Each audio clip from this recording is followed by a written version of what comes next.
Hello friends, welcome to our channel learning notebook. आज इस video में मैं आपके लिए लेकर आई हूँ क्लास 7 साइंस क्यूरियोसिटी का chapter changes around us physical and chemical. तो फ्रेंड्स, ये चैप्टर बहुत इंपॉर्टेंट है और इसमें आज हम फिजिकल चेंजेस और केमिकल चेंजेस के बारे में पढ़ेंगे। मैं आपको ये दोनों type of changes with lot of example समझाने वाली हूँ, जिससे कि आपको इन दोनों में डिफरेंस अच्छे से समझ आ जाएगा और कैसे अगर आपको कोई भी एक चेंज गिवन है तो उसको कैसे आप आइडेंटिफाई कर सकते हैं कि वो फिजिकल चेंज है या केमिकल चेंज है, ये भी हम अच्छे से इस वीडियो में सीखने वाले हैं। तो इस वीडियो को आज एंड तक जरूर देखिए। और अगर आपको क्लास 7 साइंस का कोई और चैप्टर पढ़ना हो या क्लास 7 का कोई और सब्जेक्ट पढ़ना हो, जैसे कि math, social science, English grammar या हिंदी ग्रामर, इन सब का सारा सिलेबस हमने अपने चैनल लर्निंग नोटबुक पर कवर करा हुआ है। आप उन वीडियोस को भी देख सकते हैं और ये सारी वीडियोस आपको काफी इजीली हमारी वेबसाइट पर भी मिल जाएंगी, जिसका लिंक नीचे डिस्क्रिप्शन बॉक्स में है। तो सबसे पहले देखते हैं कि आज इस वीडियो में हम कौन कौन से टॉपिक्स कवर कर रहे हैं। फ्रेंड्स, तो इस चैप्टर में first we are going to understand what is physical change, then we will learn what is chemical change. फिर हम बात करेंगे रस्टिंग ऑफ आयरन की।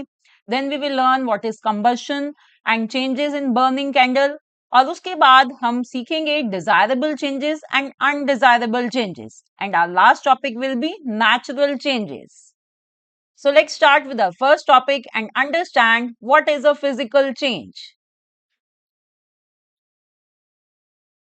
When a substance undergoes a change in its physical properties, it is called as physical change.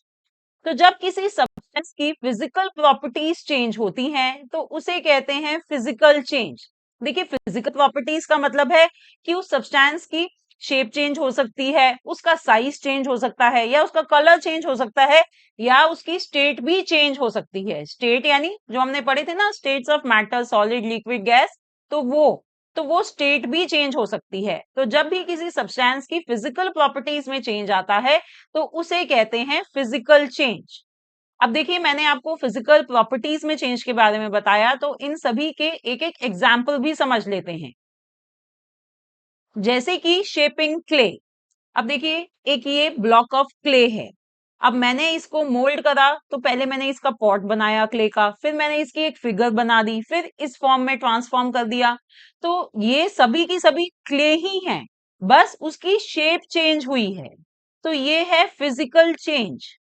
इसी तरह से जब हम क्लोथ्स को फोल्ड करते हैं, जैसे कि एक ये टी शर्ट है, मैंने इसको इस तरह फोल्ड करा तो इस कपड़े की, इस टी शर्ट की शेप चेंज हो गई है, बट है तो वो कपड़ा ही, वो टी शर्ट ही है, राइट। तो ये है फिजिकल चेंज। और यहाँ पर हमने ये एग्जांपल्स पढ़े कि जब किसी सब्सटेंस की शेप चेंज होती है। आइए अब बाकी फिजिकल प्रॉपर्टीज के बारे में भी, जैसे कि साइज के बारे में भी समझ लेते हैं। Cutting wood into smaller pieces, tearing paper into pieces. अब जैसे कि फ्रेंड्स देखिए, अगर हम कोई बड़ा सा लकड़ी का टुकड़ा लें या कोई हम लॉग ले लें वुड का, तो उसको जब हम पीसेस में काटेंगे तो वो रहेगी तो फिर भी लकड़ी ही, वुड ही रही। ये छोटे छोटे पीसेस भी वुड के ही हैं। तो ये एक फिजिकल चेंज है, बस उसकी साइज में, जो वुड थी उसके साइज में चेंज आया है। सो it is a physical change. इसी तरह से अगर हम किसी भी पेपर को हम फाड़ते हैं छोटे छोटे पीसेस में, तो वो जब भी वो पेपर ही रहता है, बस उसके साइज में चेंज आ गया है। तो ये भी एक फिजिकल चेंज है। नेक्स्ट इज डाइंग फैब्रिक और पेंटिंग अ वॉल। अब फ्रेंड्स देखिए, इन दोनों ही एग्जाम्पल्स में सब्सटेंस के कलर में चेंज आ रहा है। जैसे कि यहाँ पर जो ये कपड़ा है, जब उसको डाई कर रहे हैं तो उस कपड़े का कलर चेंज हो गया है, बट वो रहा तो वो कपड़ा ही, राइट। इसी तरह से जब इस वॉल को पेंट करा जा रहा है तो ये जो वॉल है वो वॉल ही रहेगी, बस उसका कलर चेंज हो गया है। So this is also physical change. Let's see some more examples. Melting ice, boiling water and converting water into ice. तो देखिए, ये सभी एग्जाम्पल्स हैं चेंज इन स्टेट के। यहाँ पर जो पानी है उसकी स्टेट चेंज हो रही है। पहले में जो बर्फ थी वो पानी में मेल्ट हो गई, पानी बन गई। नेक्स्ट एग्जाम्पल में जो पानी है वो स्टीम बन गया। देन यहाँ पर पानी जो है वो दोबारा से आइस यानी बर्फ बन गई। तो इन सभी एग्जाम्पल्स में फ्रेंड्स देखिए, जो पानी है उसकी स्टेट चेंज हो रही है, बट है तो वो पानी ही। तो ये सभी एग्जाम्पल्स हैं फिजिकल चेंज के। तो अब हमने समझ लिया है कि फिजिकल चेंज का मतलब होता है कि जब किसी सब्सटेंस की फिजिकल प्रॉपर्टीज में चेंज आता है तो उसे कहते हैं हम physical change. Let's see some more examples of physical change, like mixing water and sand, water and oil, water and sugar.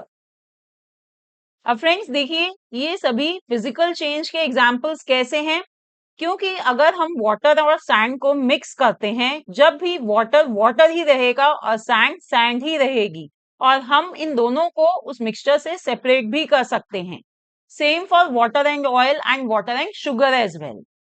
Another example, shredding और क्रम्पलिंग पेपर। अगर हम किसी कागज को छोटे छोटे टुकड़ों में काट दें, जब भी वो छोटे छोटे टुकड़े कागज ही हैं, बस उनका साइज चेंज हो गया है।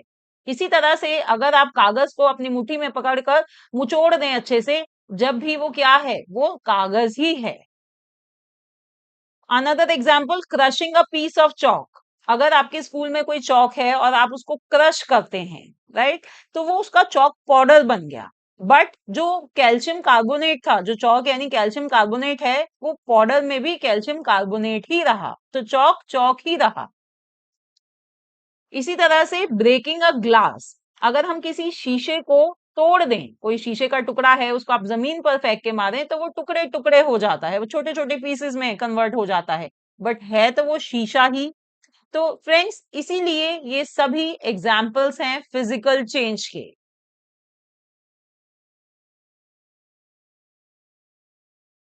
Now let's understand characteristics of physical change. अब फ्रेंड्स, हम ये कैसे पता लगाएं कि कोई भी चेंज जो है वो फिजिकल चेंज है या नहीं? तो आइए वो समझते हैं।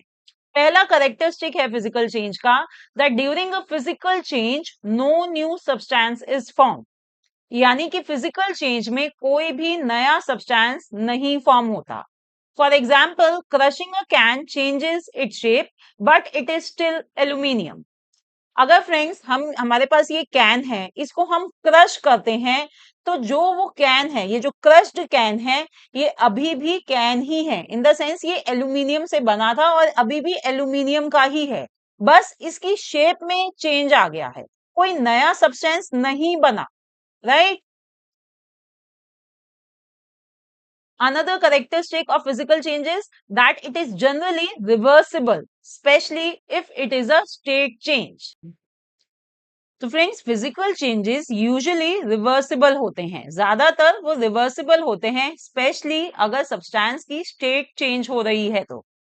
जैसे कि पानी से बर्फ बनना या बर्फ से फिर से पानी बन जाना। तो यहाँ पर देखिए, ये जो चेंज है ये स्टेट में चेंज हो रहा है, तो ये रिवर्सिबल है।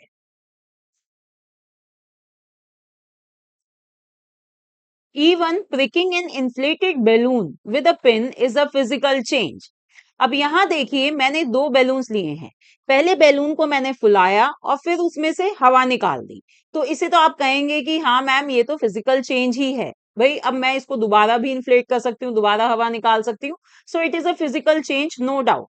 बट अगर फ्रेंड्स, मैं इसी बैलून को फुला दूं, नॉट बांध दूं और फिर उस पे पिन मारूं, यानी मैं बैलून को, फूले हुए बैलून को फोड़ भी दूं, तो जब भी वो एक फिजिकल चेंज है। क्यों? क्योंकि वो जो है, जो बैलून है, उसकी उसका साइज चेंज हुआ है। वो पहले भी रबड़ का बना हुआ था, अभी भी वो रबड़ का ही है, तो ये भी एक फिजिकल चेंज ही हुआ।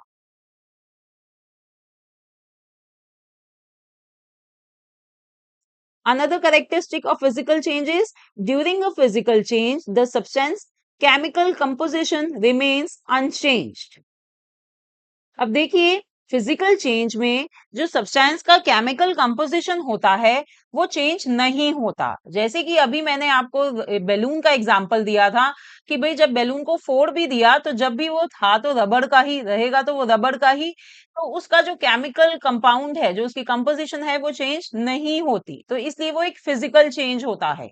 इसी तरह से अगर हम एक चौक लें और उसको हम क्रश करके उसका पाउडर भी बना दें, तो पहले भी वो पूरा चौक कैल्शियम कार्बोनेट था और अब जो ये पाउडर है ये भी कैल्शियम कार्बोनेट ही है। तो यहाँ पर भी चौक का केमिकल कंपोजिशन चेंज नहीं हो रहा, इसलिए ये फिजिकल चेंज है। तो फ्रेंड्स, ये जो तीन मैंने आपको करेक्टरिस्टिक्स बताए हैं, इनकी मदद से आप आसानी से पता लगा सकते हैं कि कोई भी चेंज फिजिकल चेंज है या केमिकल चेंज है। अब आइए समझते हैं what is chemical change. When a substance undergoes a change in its chemical properties, it is called chemical change. तो जब किसी सब्सटेंस की केमिकल प्रॉपर्टीज चेंज होती हैं, तो उसे कहते हैं chemical change. During a chemical change, one or more new substances are formed. और फ्रेंड्स, केमिकल चेंज में एक या एक से ज्यादा नए सब्सटेंस फॉर्म होते हैं। और ये कैसे फॉर्म होते हैं? They are formed through a process called chemical reaction. देखिए, जो इनिशियली हमने सब्सटेंसेस लिए होते हैं वो केमिकली रिएक्ट करते हैं, उनमें केमिकल रिएक्शन होता है और उनसे नए सब्सटेंसेस बनते हैं। और ये जो फ्रेंड्स केमिकल चेंज है, ये हमारी लाइफ में भी बहुत इंपॉर्टेंट है। बहुत सारी ऐसी मेडिसिन हैं यानी दवाइयां हैं जो केमिकल रिएक्शन की वजह से ही बनती हैं। यहाँ तक कि जो हम घरों में डिटर्जेंट यूज करते हैं वो भी केमिकल रिएक्शन से ही बनता है। तो ये जो केमिकल चेंज है, it is very important in our lives. और फ्रेंड्स, अगर आपको ये वीडियो अच्छी लग रही हो, आपको सारी जो कॉन्सेप्ट्स हैं वो समझ आ रहे हो, तो प्लीज मेरी वीडियो को लाइक करें और इसे अपने फ्रेंड्स के साथ जरूर शेयर करें। और हाँ, हमारे चैनल लर्निंग नोटबुक को भी अभी सब्सक्राइब करें। आइए अब केमिकल चेंजेस के कुछ एग्जाम्पल्स देखते हैं। Carbon dioxide reacts with lime water to form a new white colour substance that is calcium carbonate which is insoluble in water. This is the best example of chemical change. देखिए, अगर हम lime water लें, इस तरह अगर हम थोड़ा सा लाइम वाटर लें और उसमें हम स्ट्रॉ की मदद से हवा डालें, तो आप देखेंगे कि क्या होगा, थोड़ी देर में जो ये लाइम वाटर है ये मिल्की हो जाएगा। ऐसा क्यों हुआ? क्योंकि जब हमने हवा डाली तो जो कार्बन डाइऑक्साइड गई उसने रिएक्ट करा लाइम वाटर के साथ to form a new white colour substance यानी कि कैल्शियम कार्बोनेट। तो जो कार्बन डाइऑक्साइड ने लाइम वाटर के साथ रिएक्ट करा और एक नया सब्सटेंस बना, दैट इज कैल्शियम कार्बोनेट, जिसकी वजह से जो लाइम वाटर था वो मिल्की हो गया। तो यहाँ पर एक ये केमिकल चेंज है जिसमें एक नया सब्सटेंस बना। इसे हम इस तरह इक्वेशन की फॉर्म में रिप्रेजेंट कर सकते हैं। Lime water that is calcium hydroxide plus carbon dioxide gives us calcium carbonate plus water. तो देखिए, पहले जो सब्सटेंसेस थे उन्होंने जब केमिकल रिएक्शन हुआ उनमें, तो बिल्कुल एक नया सब्सटेंस बन के आया, कैल्शियम कार्बोनेट। तो ये फ्रेंड्स बेस्ट एग्जांपल है केमिकल चेंज का।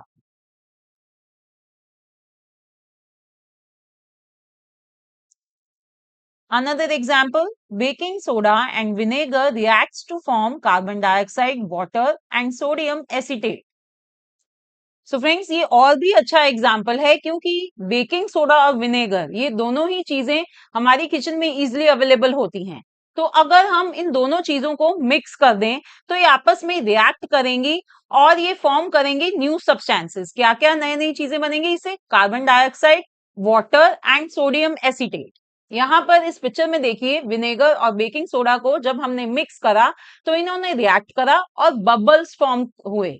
ये जो बबल्स हैं ये क्या हैं? ये कार्बन डाइऑक्साइड गैस ही है। Okay,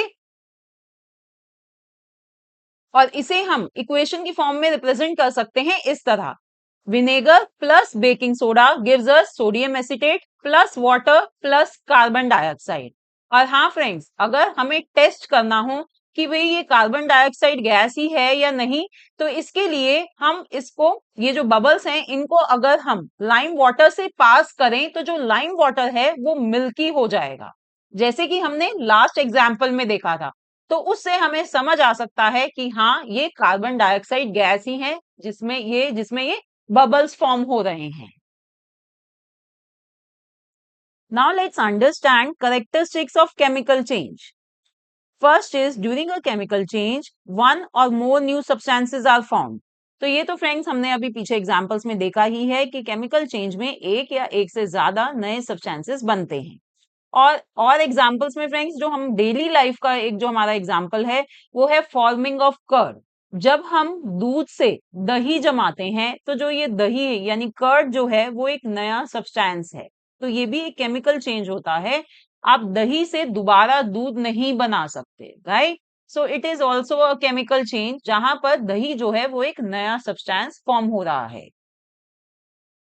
Next characteristic is a chemical change is a permanent change and cannot be reversed. Yes friends, ये बहुत इंपॉर्टेंट करेक्टरिस्टिक है केमिकल चेंज का कि यहाँ पर जो चेंज हो रहा होता है वो परमानेंट चेंज होता है, यानी कि उसको हम रिवर्स नहीं कर सकते। जैसे कि burning of would produces gas and ashes. जब हम लकड़ी को जलाते हैं तो गैस रिलीज होती है, गैस प्रोड्यूस होती है और एशेस राख भी बनती है। तो ये भी एक केमिकल चेंज है। देखिए अब उस गैस से और उन एशेस से हम दोबारा वुड नहीं बना सकते, राइट? इसी तरह से digestion of food, rotting of food when left outside. जैसे कि फ्रेंड्स अगर हम खाने को बाहर छोड़ दें और वो खाना खराब हो जाए तो अब उस खराब खाने को हम दोबारा ठीक नहीं कर सकते, राइट? तो ये जो केमिकल चेंजेस होते हैं ये परमानेंट चेंजेस होते हैं और इन्हें रिवर्स नहीं करा जा सकता। Next is chemical changes usually involve production of energy और फॉर्मेशन ऑफ गैस। अब केमिकल चेंजेस में यूजुअली एनर्जी प्रोड्यूस होती है या गैस फॉर्म होती है। ये जो एनर्जी है it can be in the form of heat energy, light energy और साउंड एनर्जी एटसेट्रा। जैसे कि फ्रेंड्स हमने जब देखा था कि भाई बेकिंग सोडा और विनेगर जब हमने मिक्स करा तो उसमें कार्बन डाइऑक्साइड गैस प्रोड्यूस हुई थी, राइट? एक और एग्जांपल मैं देती हूँ आपको इधर। Burning of magnesium ribbon produces white light and magnesium oxide is formed. अगर हम मैग्नीशियम रिबन को जलाएं यानी कि मैग्नीशियम की एक थिन स्ट्रिप को जब हम जलाएं तो जलाते वक्त फ्रेंड्स जैसे कि इस पिक्चर में आपको दिखाई दे रहा है एक व्हाइट लाइट प्रोड्यूस होती है। तो देखिए ये क्या है, ये एक लाइट एनर्जी रिलीज हो रही है यहाँ पर और साथ साथ एक नया सब्सटेंस भी फॉर्म होता है। कौन सा? Magnesium oxide. तो जैसे कि हमने समझा केमिकल चेंज में यूजुअली कोई एनर्जी प्रोड्यूस होती है जो हमें दिख रही होती है, जैसे कि हीट, लाइट या साउंड एनर्जी प्रोड्यूस होगी या कोई गैस फॉर्म होगी और साथ साथ एक नया सब्सटेंस फॉर्म होता है। तो ये सभी होते हैं केमिकल चेंजेस के करेक्टरिस्टिक्स। अब इसी तरह से ऐसा कोई केमिकल चेंज देखते हैं जिसमें हीट रिलीज होती है, जैसे कि बर्निंग ऑफ वुड। जब हम वुड यानी लकड़ी जलाते हैं तो उस टाइम पर बहुत सारी हीट रिलीज होती है। अब ऐसा कोई केमिकल चेंज जिसमें साउंड प्रोड्यूस होती है, जैसे कि burning of fire crackers. Friends जब हम पटाखे जलाते हैं तो वहां पर बहुत ज्यादा साउंड प्रोड्यूस होती है। और एक और चेंज है फ्रेंड्स, यहाँ पर ऐसा भी केमिकल चेंज होता है जिसमें फाउल स्मेल प्रोड्यूस होती है। अगर जब खाना है, जो खाना जब सड़ जाता है उसमें जब केमिकल चेंज होता है तो उसमें बहुत ज्यादा गंदी स्मेल प्रोड्यूस होती है। तो ये भी हो सकता है केमिकल चेंज में foul smell. Now our next topic is rusting of iron. When the iron comes in contact with oxygen and water, reacts and forms a red colored substance over it. It is called rust.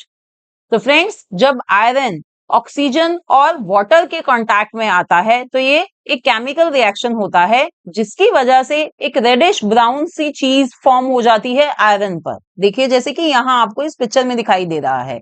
और इस substance को हम क्या कहते हैं?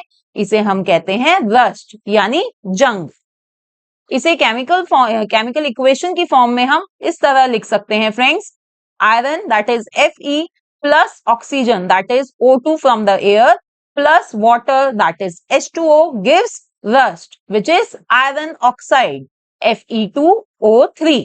तो ये friends ये हमने देखा कि जब आयरन ऑक्सीजन और पानी के साथ रिएक्ट करता है, उनके कांटेक्ट में आता है तो बनता है rust which is iron oxide.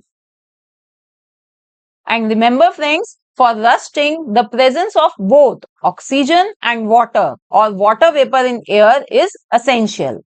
Friends, rusting जब भी होगी जब ये दोनों चीजें भी होंगी, ऑक्सीजन भी होनी चाहिए और पानी भी होना चाहिए, चाहे वो पानी वाटर वेपर की फॉर्म में हो, तो ये दोनों चीजें होंगी जब भी रस्टिंग होगी. Now let's understand what is combustion. A chemical reaction in which substance reacts with oxygen and produces heat or light is called combustion. Friends, combustion वो केमिकल रिएक्शन होता है जिसमें जो सब्सटेंस है वो ऑक्सीजन के साथ रिएक्ट करता है और उस रिएक्शन में प्रोड्यूस होती है हीट और light. Burning magnesium ribbon produces white light, heat and magnesium oxide is form. जैसे कि अभी हमने पीछे ये एग्जांपल पढ़ा था कि जब हम मैग्नीशियम रिबन को बर्न करें तो उसमें प्रोड्यूस होती है ये व्हाइट लाइट, जैसे कि यहां दिखाई दे रही है, और हीट भी प्रोड्यूस होती है और साथ में एक नया सब्सटेंस बनता है मैग्नीशियम ऑक्साइड. और इसे हम इक्वेशन की फॉर्म में इस तरह लिख सकते हैं, magnesium plus oxygen gives us magnesium oxide, that is MgO plus heat plus light. अब कंबशन के लिए फ्रेंड्स कुछ रिक्वायरमेंट्स होती हैं. कौन कौन सी वो रिक्वायरमेंट्स है, let's see. For combustion to occur there are 3 requirements. First is combustible substance, यानी कि जो सब्सटेंस होना चाहिए वो कंबस्टिबल होना चाहिए, यानी कि ऐसा सब्सटेंस जो जल सके, जैसे कि वुड है, पेपर है, कॉटन है, ये हैं कंबस्टिबल सब्सटेंसेस. सेकेंड रिक्वायरमेंट है कि ऑक्सीजन प्रेजेंट होनी जरूरी है, राइट. थर्ड है heat that allow substance to reach its ignition temperature, यानी कि इतनी हीट होनी चाहिए कि जो सब्सटेंस है वो जल सके, वो अपने इग्निशन टेम्परेचर यानी कि वो उस टेम्परेचर पर पहुंच पाए जिस पर वो जलना शुरू हो पाए, तो इतनी हीट भी होनी चाहिए. तो ये 3 रिक्वायरमेंट्स होती हैं कंबशन के लिए. कंबस्टिबल सब्सटेंस होना चाहिए, ऑक्सीजन प्रेजेंट होनी चाहिए और इनफ हीट होनी चाहिए. So what are combustible substances? Substances that undergo combustion reactions are called combustible substances. For example, wood, paper, cotton, kerosene, etc. यानी कि कंबस्टिबल सब्सटेंसेस वो सब्सटेंसेस होते हैं जो जल सके, यानी कि उनमें कंबशन रिएक्शन हो सके, और ये सब उसके एग्जाम्पल्स हैं. ये पहली रिक्वायरमेंट है कंबशन के लिए. अब दूसरी रिक्वायरमेंट मैंने आपको बताई oxygen. Oxygen is essential for combustion, और इस चीज को हम बहुत ही आसानी से टेस्ट भी कर सकते हैं. हमें क्या करना है, हमें एक कैंडल लेनी है और उसको ऐसे जलाना है. अब अगर इस जलती हुई कैंडल के ऊपर हम इस तरह से ग्लास रख दें तो आप देखेंगे कि थोड़ी देर में ये कैंडल बुझ जाती है. क्यों? क्योंकि जो उसकी ऑक्सीजन सप्लाई थी वो कट हो गई है, तो इसलिए वो बुझ गई. पहले इस ग्लास में जितनी ऑक्सीजन थी ये कैंडल ने उसको कंज्यूम कर लिया, तो वो थोड़ी देर तक जलती रहती है. जैसे ही ऑक्सीजन सारी खत्म हुई ये कैंडल बुझ गई. तो इससे हमें पता चलता है that oxygen is essential for combustion. Now, third requirement for combustion is heat. Besides combustible substance and oxygen, heat is required to start combustion. अब combustible substance और oxygen के अलावा heat भी चाहिए होती है combustion के लिए. The minimum temperature at which a substance catches fire is called its ignition temperature. और हीट भी फ्रेंड्स इतनी चाहिए कि जो सब्सटेंस है वो अपने इग्निशन टेम्परेचर पर पहुंच पाए. इग्निशन टेम्परेचर यानी कि वो मिनिमम टेम्परेचर जिस पे कि जो सब्सटेंस है वो जलना शुरू हो जाता है. जैसे कि paper catches fire quickly if touched with a lighted matchstick because matchstick's temperature is above paper's ignition temperature. देखिए, जैसे ही हम एक पेपर के पास हम मैचस्टिक, जलती हुई मैचस्टिक लेकर आते हैं तो वो पेपर जब ही जलना शुरू हो जाता है एकदम से. क्यों?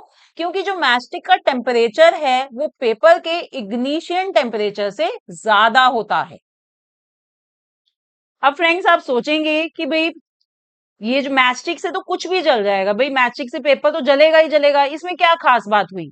बट फ्रेंड्स इस चीज को हम प्रूव भी कर सकते हैं कि पेपर को जलने के लिए इग्निशन टेम्परेचर तक पहुंचना जरूरी है। मैच स्टिक की जरूरत नहीं है, उसको इनफ हीट मिलनी चाहिए जब वो जलना शुरू होता है। तो जरूरी नहीं है कि मैच स्टिक से ही ये चीज हो। आइए अब कैसे हम पेपर को किसी और तरीके से भी जला सकते हैं, किसी और तरीके से भी वो अपने इग्निशन टेम्परेचर तक पहुंच सकता है, ये प्रूव करते हैं। Paper can also catch fire without a matchstick if focused sunlight heats it enough.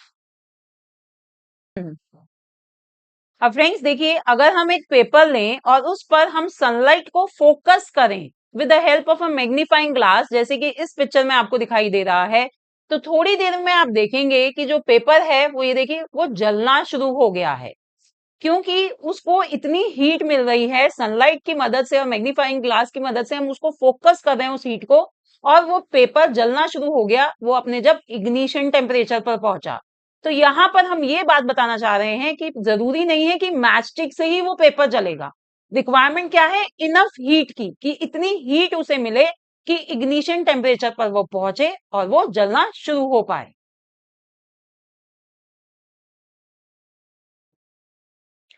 Now our next topic is changes in burning candle. अब देखिए, जो बर्निंग कैंडल होती है उसमें दोनों टाइप ऑफ चेंजेस होते हैं। फिजिकल चेंजेस भी हो रहे होते हैं और केमिकल चेंजेस भी। तो आइए पहले हम physical changes in burning candle पढ़ते हैं। Melting wax. Solid wax is melted into liquid by heat of the flame, a physical change as no new substance is formed. तो पहला फिजिकल चेंज बर्निंग कैंडल में होता है melting wax. जब candle जलती है तो जो सॉलिड वैक्स होता है वो मेल्ट होता है लिक्विड में। उसको जब इनफ हीट मिल रही होती है तो जो सॉलिड वैक्स होता है वो चेंज हो जाता है लिक्विड फॉर्म में, और यहाँ पर कोई नया सब्सटेंस नहीं बनता। तो ये है एक फिजिकल चेंज। दूसरा फिजिकल चेंज होता है evaporation. Liquid wax moves up the wick and evaporates into vapour, another physical change. तो फ्रेंड्स जो लिक्विड वैक्स होता है जब वो और जलता है तो वो इवेपोरेट हो जाता है वेपर फॉर्म में, जो कि एक दूसरा फिजिकल चेंज है। और तीसरा फिजिकल चेंज होता है सॉलिडिफिकेशन।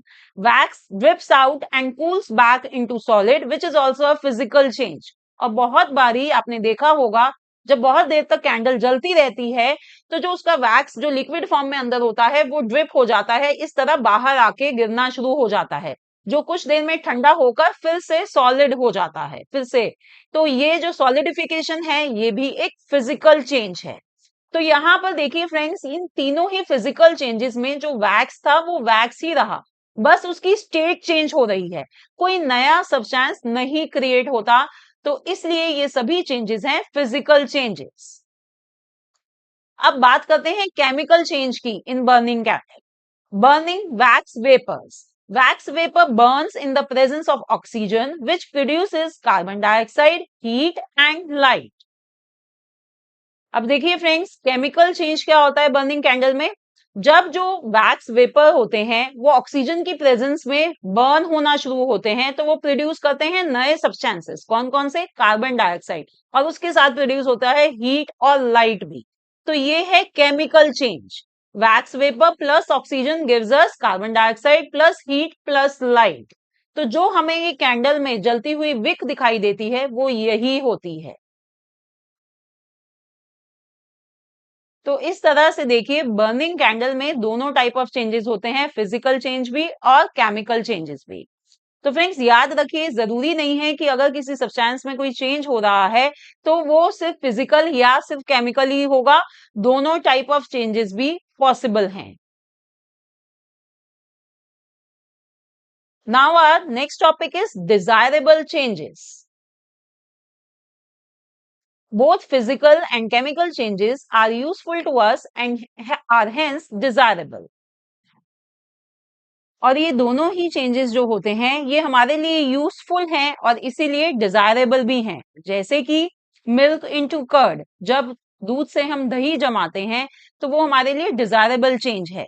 इसी तरह से राइपनिंग ऑफ फ्रूट्स, यानी कि फ्रूट्स जब पक जाते हैं जब भी हम उनको खा पाते हैं। इसी तरह से cooking raw ingredients into nutritious meal, जो रॉ इंग्रेडिएंट्स को जब हम कुक करते हैं तो उनसे हम अच्छी अच्छी डिशेस बना पाते हैं, तो ये चेंजेस जो हैं ये डिजायरेबल है। सिमिलरली कटिंग ऑफ फ्रूट्स, जब हम फ्रूट्स को छोटे साइज में कट करके खाते हैं तो ये भी डिजायरेबल चेंज है। तो फ्रेंड्स, यहाँ पर मैंने आपको जो ये 4 एग्जांपल्स दिए हैं, आप मेरे को कमेंट सेक्शन में लिख कर बताइए कि इनमें से कौन से फिजिकल चेंज हैं और कौन से केमिकल चेंज है।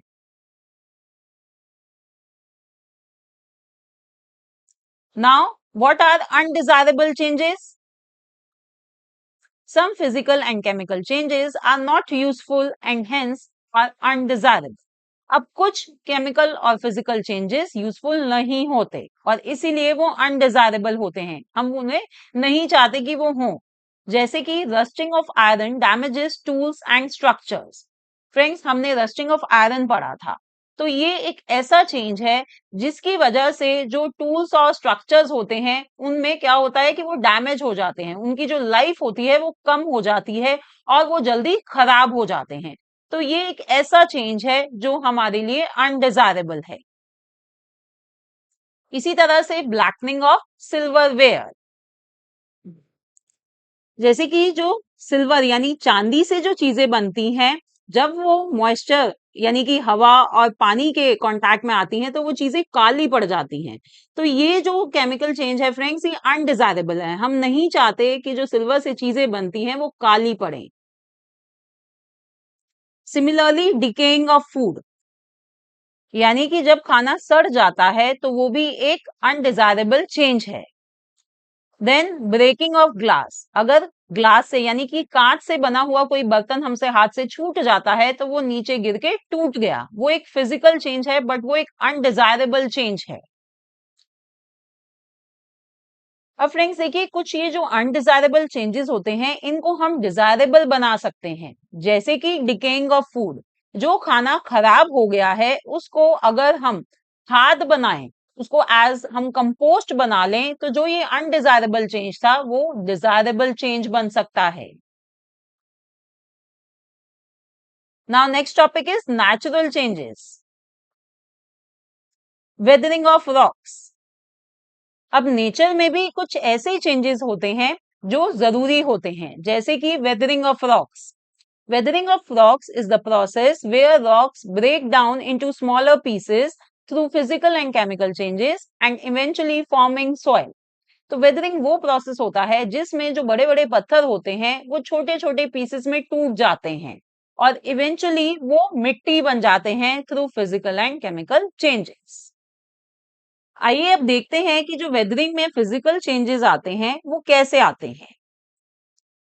Temperature changes, tree roots growing into cracks, or water freezing in rock crevices break rocks into smaller pieces.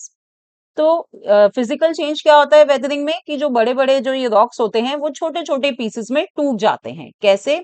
या तो जब टेम्परेचर चेंज होता है, बहुत चेंजेस आ रहे हैं टेम्परेचर में उस वजह से, या कई बार क्या होता है आसपास जो बड़े बड़े पेड़ होते हैं उनकी जो जड़ें होती हैं वो रॉक्स में घुस जाती हैं और उनको क्रैक करना शुरू कर देती हैं। या अगर उनके जो क्रैक्स हैं उनमें पानी चला जाए और वो फ्रीज हो जाए तो उससे भी जो रॉक्स होते हैं वो छोटे छोटे पीसेस में टूट जाते हैं।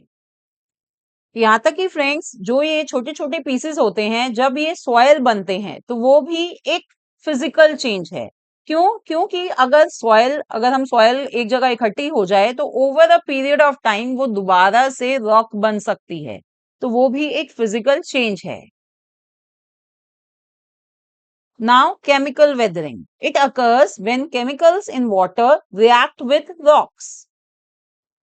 अब ये जो वेदरिंग है ये केमिकल चेंज भी हो सकता है। कैसे? फ्रेंड्स, जब पानी में जो केमिकल्स होते हैं अगर वो रॉक्स के साथ रिएक्ट करते हैं तो जब केमिकल वेदरिंग होती है जिसकी वजह से जो रॉक्स होते हैं वो टूट सकते हैं। For example, basalt rock contains iron which reacts with water to form a red layer of iron oxide, changing its composition. देखिए ये बसाल्ट रॉक है और इसमें आयरन होता है।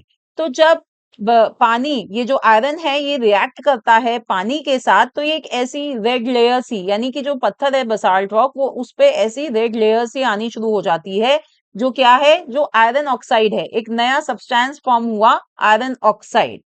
तो इस वजह से जो ये बसाल्ट रॉक है वो कमजोर हो जाता है और वो धीरे धीरे छोटे छोटे टुकड़ों में टूट सकता है।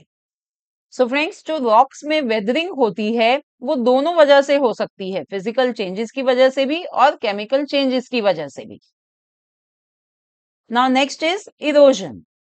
Erosion is the process where natural forces like wind, water, or ice wear away and transport soil and rock from one location to another.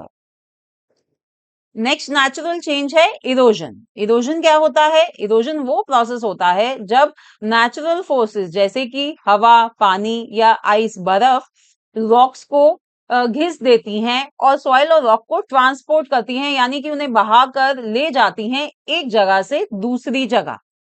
वैसे तो फ्रेंड्स हम इरोजन को इस तरह से नोटिस नहीं कर सकते क्योंकि over a period of time होता है, बट इसका एक बहुत अच्छा एग्जांपल है river rocks. They appear smoother due to erosion caused by the flowing water. Friends, आपने देखा होगा कि जो नदी में जो पत्थर होते हैं, जो पेबल्स होते हैं, वो गोल गोल होते हैं, राइट? वो स्मूथ भी होते हैं। क्यों? क्योंकि वो इरोड हो चुके होते हैं। वो जब पानी के कांटेक्ट में कॉन्टिन्यूसली आते हैं तो over a period of time वो ऐसे हो जाते हैं। तो ये होता है because of erosion. Now effects of erosion. Erosion removes the nutrient rich top soil, reducing soil fertility. अब ये जो इरोजन होती है इसके बहुत डिसएडवांटेजेस हैं। क्यों? क्योंकि इरोजन से क्या होता है फ्रेंड्स कि जो हवा और पानी है वो जमीन की जो टॉप सॉइल होती है जिसमें बहुत सारे न्यूट्रिएंट्स होते हैं उसे अपने साथ बहा कर ले जाती है, जिससे कि उस जमीन की फर्टिलिटी कम हो जाती है और वो बंजर भी हो सकती है। Eroded soil containing pollutants like pesticides and fertilizers contaminate rivers, lakes, and other water sources. और इरोजन की वजह से ये जो इरोडेड सॉइल होती है ये कंटामिनेट करती है वाटर बॉडीज को। क्यों? क्योंकि इसमें बहुत सारे पॉल्यूटेंट्स होते हैं जैसे कि पेस्टिसाइड्स और फर्टिलाइजर्स, जो रिवर्स, लेक्स और बाकी जो वाटर सोर्सेज हैं उनको पॉल्यूट करते हैं, कंटामिनेट करते हैं। इसी तरह से eroded soil when carried by wind contribute to air pollution. और अगर ये सॉइल इरोजन हो रही है विंड की वजह से तो ये एयर पॉल्यूशन करती है। क्यों? क्योंकि उस जो मिट्टी है जब वो हवा के साथ उड़ती है तो बहुत ज्यादा पॉल्यूशन होता है। So these are the effects of erosion. So this was our chapter Changes Around Us, Physical and Chemical of Class 7 Science Curiosity। और फ्रेंड्स, मुझे उम्मीद है कि अब आपको फिजिकल और केमिकल चेंजेस अच्छे से समझ आ गए हैं। हमने खूब सारे एग्जाम्पल्स के साथ ये चेंजेस समझे हैं और इन दोनों में क्या डिफरेंस होता है, इनको कैसे आइडेंटिफाई करते हैं, ये भी समझ लिया है। तो अगर आपको ये वीडियो अच्छी लगी हो तो इसे लाइक करना ना भूलें, अपने फ्रेंड्स के साथ इसे शेयर करें और हमारे चैनल लर्निंग नोटबुक को अभी सब्सक्राइब करें। Thanks for watching. See you in the next video. Bye bye.